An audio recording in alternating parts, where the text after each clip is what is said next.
Yeah, good day to you. Now that you have been able to um, complete the profile section, we'll proceed to the personnel section of the portal. So, on the personnel section of the portal, you'll be able to manage personnel that work in your school. We're looking at providing the details, enrolling the details of all the staff of the school. So, to do that, you click on manage personnel. So you would have to add the position. So the positions that we're looking at is board of governors, principal, head of school, teaching staff, not teaching staff. Means we are expecting that you would add all the staff available in your school, both the board of governors from the highest ranked to the lowest ranked or least ranked person working in your school.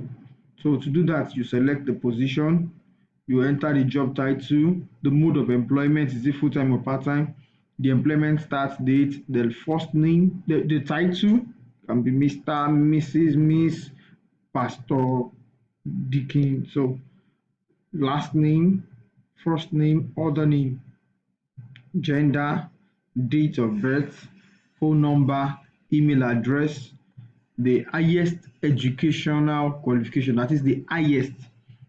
If I have MSc and I have BSc, that means my highest is MSc. Then we also request that you upload a means of identification. Does the person have an NIN, a driver's license, international passport, or voter's card? So any of these four national ID cards will fly. Then you upload the passport photograph. Once you select the passport photograph, it's going to show. You'll be able to see what you're uploading. You'll be able to see what you're uploading here. So like that, you pick the identity card to the credential. That is the highest additional qualification here. You have to upload the picture of that certificate or the picture of the certificate or anything that evidences that the person actually has that qualification. Then you add the personnel records. Then you'll be able to see all the names and details of the personnel you've added here. Okay, for the purpose of this training, I would not be adding any. So it's just simple. Simple. You select the position, job title, and you provide all other information. Then also we have job vacancy. Now, for the purpose of safe recruitment is why CRSM is collecting the information of all personnel that work in CRSM schools. We want to be sure and we also know who is working in our school so that we can always at every point in time conduct a competency audit to be sure we have the right square, the right peg in the right hole, to be sure that we know who is working in our schools. So you can also post job vacancies on the CRSM portal. What you need to do is you select the position that is vacant. Let's principal. You have the mode of employment. Is it going to be full-time, part-time? The application deadline date, the job title, the job minimum required qualification. Note minimum required. That is the minimum required qualification. Then you provide a job description here for us, a job description that we can share with applicants that would help them to decide whether they are fit for that role or not.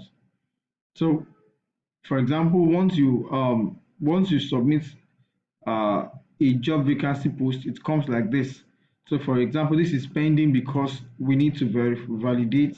Then, upon validation, it becomes active on the CRSM website. So you can also still edit, you can view applicants, and you can deactivate automatically on the date which um, the application that you are set for deadline, the the post your job vacancy post becomes inactive, it becomes deactivated automatically. Or you can also manually deactivate it. Perhaps you've gotten a fit an applicant that fits into that position before that date, so you can easily turn it off. So we also now look at the finance section. The finance section has to do with the billing. The billing. We understand that there is a statutory required a requirement for all CRSM schools to submit and make remittances every time. So for you to do this, all you need to do is simple. You need to provide an enrollment record first. Once you provide an enrollment record, then you'll be able to use that to calculate the amount of remittance you are doing for that term. For example, if I select this third term, I'll select the class, correct. Don't forget in the previous video I created these classes. So I select correct. Now the class population for the class population for this term, I'll say I can say 25. Then tuition fee per student. Tuition fee per student. Please note, in the previous trainings we've had questions around this area. Tuition fee only, not the whole school fees. We have ICT levy, you have other PTA levy and all of those. But in this regard, we are requesting for only the tuition fee. How much is the tuition fee? So, for example, we say 30,000. So, and we have 25 pupils in this class. So, once you submit this, the system will automatically calculate how much your remittance is. For example, you have for this third term, class population of 25, class tuition fee where it is 30,000, you have your remittance due to be 15,000, which is 2% of the total tuition fee. So in case you have any challenge with this, you can either edit it, and update it, or you can easily remove it as well. So for us to calculate, for the system to be able to help you calculate your remittance due per term, you have to one, provide the enrollment record for that term. I guess that is clear enough. Also, once you have been able to submit enrollment record, okay, let's do just one more class. Third term, we now say kindergarten 1, we say population is 20, and we say tuition for that class is 35,000. Okay. So you see here 14,000. So I will now come to my finance section, click on invoice. So once you click on invoice, you'll be able to generate invoice for terms like that. For example, okay, we have third term. So you select third term. Automatically, it brings the classes that you have profiled, that you have submitted their enrollment records. And it sums up the amount you expected to remit, which is 29,000. That is 15,000 plus 14,000, which is 29,000. So now, if you we had cases where some school says, okay, we have some students on scholarship, some students who pay half tuition. So in such case, what you have to do is to make a letter in that regard to the CRSM secretariat requesting for that rebate. Once you write it, you submit it at the CRSM secretariat. The application for that rebate will be approved. Once it is approved, so rebate application, if you have a rebate application in process for that term, you have yes. You select yes, then it will ask you how much was the total amount approved for you for the rebate. Then you impute it. Let's start with 29,000. The rebate approved for you is 5,000 because of students on scholarship or some students that have discounts in their tuition fee.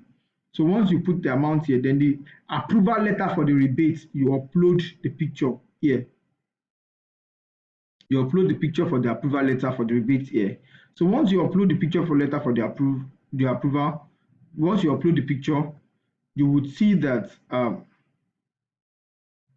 I'm just trying to upload something. You would now see that you should now generate a timely invoice for it. It has generated the invoice. So by the time you come to the transaction, placed, you would see.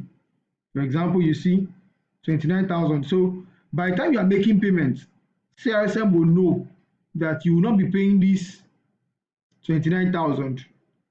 You'll be paying the 20, because 29 minus 5,000 should be 24,000. So it's now, once by the time this is reviewed by the CRSM secretariat, you would get a notice that this will change to the amount that you're expected to now pay with the rebate factored in, which is going to now be 24,000. I hope you understand that. So means the rebate will be factored into the amount, will be deducted from the total invoice amount. The total amount on your invoice will be deducted, and the new amount will now take effect, which is going to be by the time this is validated. So let's assume this is validated. Once it is validated, you would see something like this. Now you see this one is pending validation, but now this is as validated. You now see the new price, the new amount that on the invoice, which is going to be 24,000. Now it is now the system is telling it is pending payment. So you will need to upload evidence of payment of this 24,000. So all you need to do is click on here. So it's telling you amount you are paying is 24,000. Payment type, is it full? So once it's full, so you upload the evidence of payment, that is the transaction receipt. Then you affirm that the evidence of payment is correct. Then you upload the evidence of payment. So once you upload the evidence of payment, it is going to now, the standard is going to be changing. Let's just upload something. So I'm going to just upload something to show. So you now see payment awaiting confirmation. So it's going to be awaiting confirmation from the CRSM secretariat. So with that, you would have filed remittance for that particular time. Also, we on the report section, in just a minute, on the report section, you can come to submit academic reports. Like every term, every session, you're expected to submit an overview of the academic performance in your school. So you'll be able to select exams. So all you need to do is select the examination, be it WAEC, for example, WAEC, the WAEC. So year, examination year, so it should be year 2023. The year will be 2023. The number of candidates that sat for the exam. Now, candidates that got above average, then candidates within average, candidates below average. So you now submit academic reports. So don't forget, you select the exam, you select the exam year, then you select the date, number of candidates sat for the exam.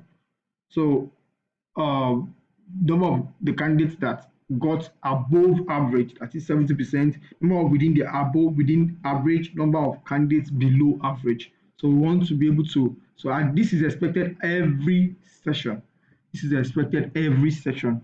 So you're expected to do this every session. So for this session, so you can also file this for your internal exam according to your class summary. So I'm sure you'll be able to do this on your own. If you have any need for support, just come to the support section here, click on new ticket. Once you click on new ticket, select inquiry or complaint, then provide the subject, then provide the information. Then you can upload, you can create a ticket. Immediately you create a ticket, we would definitely respond to it in due time. So please ensure you start working on it. We expect that before the end of the holiday, we'll have all schools that have complied with this. And don't forget, any question at all, any request, any inquiry, use the support button, the support menu here, and just click on contact support. You'll be able to we'll click on contact support, inquiry or complaint, the subject, then provide additional information on what you want to do. Then we'll respond to you as soon as we can. Thank you very much.